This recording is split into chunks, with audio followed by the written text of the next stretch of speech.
Now that you have a chance to see Vermont, what sticks out about them? Well, they do a great job executing who they are. They got good shooters. They execute their system.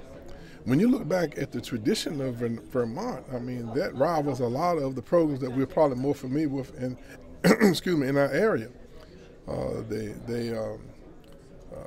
They have a great tradition. They've had a lot of success, and they'll be in this tournament because they belong in this tournament. They're a good basketball team, and I think once again, the team who comes the closest to being who they are, the team's going to be successful.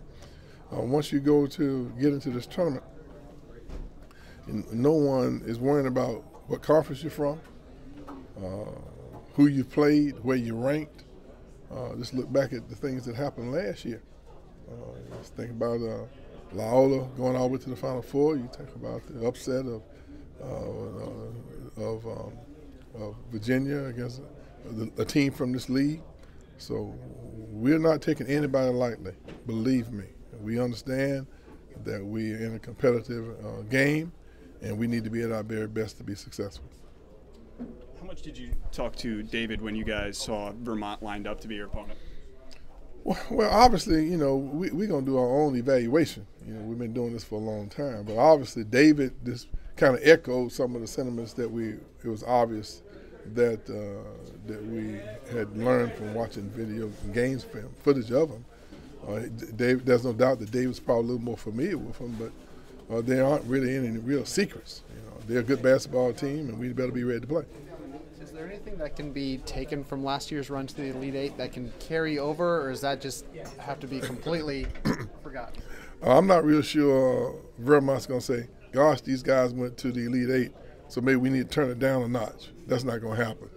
So I wish we could get a few of those points from last year, but that's not going to happen. This is a new day, new team, a new opportunity, and we got to understand that the only thing last year's Elite Eight run will do was make teams have a little bit more respect for us, and they'll be a little more focused and probably play a little harder. What we have to do is not worry about what we've done last year, because that's not going to help us this year.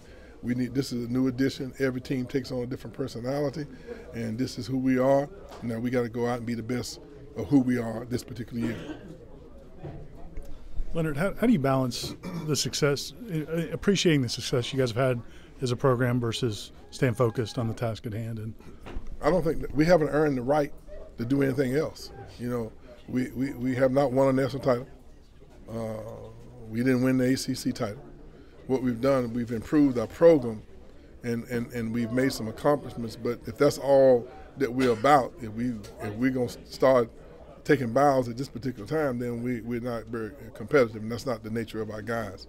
What we're doing, we're still trying to accomplish some things, and there's an awful lot out there available for us to accomplish. When did you first get your hat? I started wearing my cap this year because my head got cold. It was a little cooler in Tallahassee this year than it normally has been, and the toboggan was a little uncomfortable. So I went to the hat. It was a happy medium to keep my bald head from getting frostbitten. Okay. You think it's a lucky hat? I'm not superstitious. Superstition to me is sacrilegious, and so I don't buy into that. But strictly to keep my head warm, because it was awful cold getting out in the morning. So I thought I better do something about it, and the hat has come in handy. I promise you. Appreciate it. Actually, one more question about Phil and his journey over 5 years, and he's kind of transformed himself as a player. I mean, a three-point shooter and things he never did, before he came here. Well, unfortunately, Phil has had to overcome a lot of just little nagging injuries, nothing, and he has if you notice, he has a boot on now, and so we are a little unsure as to where he is in terms of his availability for this particular game. I can't say enough about the respect I have for Phil Kofor. He came in as a freshman, and it has not been one day where he didn't give us as a program everything he possibly could give us. His effort has been good. He's been a model citizen. He's going to graduate, get his degree. He's done so many things positive for our program. He's had to overcome some little knick-knack and injuries. Nothing great, nothing that would cause him anything other than it's a little setback here and there, and he's faced them all with a tremendous challenge. And I'm excited about us moving forward with him in this tournament. I'm sure it's going to mean an awful lot to him.